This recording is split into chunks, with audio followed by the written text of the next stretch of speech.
Au moment où notre Saint-Père, le pape Benoît XVI, renonce à son ministère d'évêque de Rome, de successeur de Pierre, de pasteur de l'Église universelle, vicaire du Christ, régent du monde et père des rois, il importe que nous prenions conscience de la puissance contenue dans les paroles qu'il nous a toujours dites, avec autant de douceur que de fermeté, et qui nous positionne au point précis où le prochain pape prendra la charge.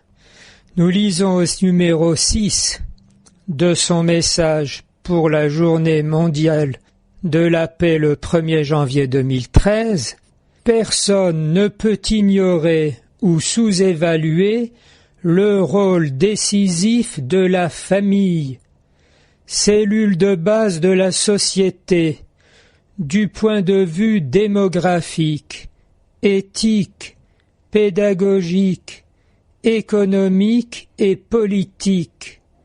Elle a une vocation naturelle à promouvoir la vie.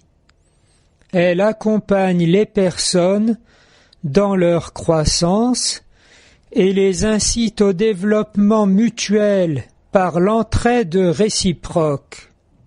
La famille chrétienne tout particulièrement porte en elle le projet embryonnaire de l'éducation des personnes à la mesure de l'amour divin.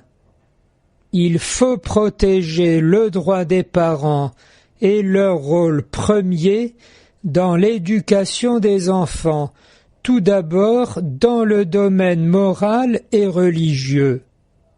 Dans cette immense tâche de l'éducation à la paix, les communautés religieuses sont particulièrement impliquées. L'Église se sent partie prenante d'une si grande responsabilité à travers la nouvelle évangélisation, qui a comme pivot la conversion à la vérité et à l'amour du Christ, et par conséquent la renaissance spirituelle et morale des personnes et des sociétés. Une mission spéciale concernant la paix est remplie par les institutions culturelles, scolaires et universitaires.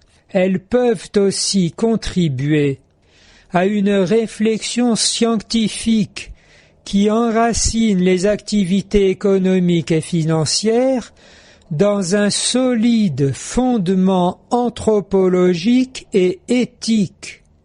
Le monde actuel, particulièrement le monde politique, a besoin du support d'une nouvelle pensée, d'une nouvelle synthèse culturelle, pour dépasser les approches purement techniques et harmoniser les multiples tendances politiques en vue du bien commun. On se passera de commentaires pour ne pas atténuer la force de sa parole. Il conclut « Pensées, paroles et gestes de paix créent une mentalité et une culture de la paix, une atmosphère de respect, d'honnêteté et de cordialité. Il faut alors enseigner aux hommes à s'aimer et à s'éduquer à la paix, et à vivre avec bienveillance plus que par simple tolérance. L'encouragement fondamental est celui de dire non à la vengeance, de reconnaître ses torts, d'accepter les excuses sans les rechercher, et enfin de pardonner, de sorte que les erreurs et les offenses puissent être reconnues en vérité, pour avancer ensemble vers la réconciliation. Cela demande qu'une pédagogie du pardon se répande. Le mal, en effet, se vainc par le bien, et la justice est recherchée en imitant Dieu, le Père, qui aime tous ses enfants.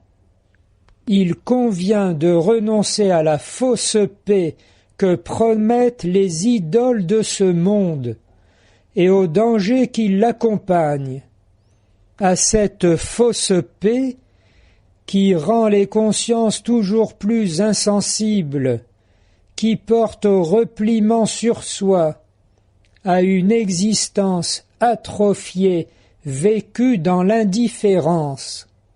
Au contraire, la pédagogie de la paix implique action, compassion, solidarité, courage et persévérance.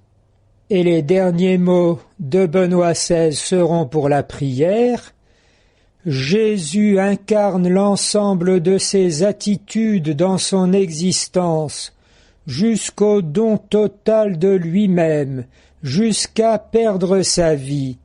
Il promet à ses disciples que tôt ou tard, ils feront la découverte extraordinaire dont nous avons parlé au début, à savoir que dans le monde, il y a Dieu, le Dieu de Jésus, pleinement solidaire des hommes.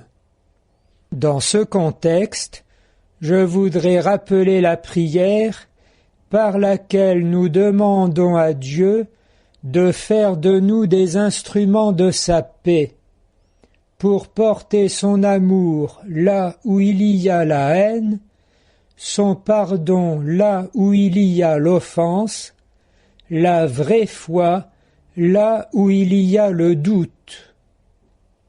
Très cher Saint-Père, un immense merci, nous ne vous oublierons jamais.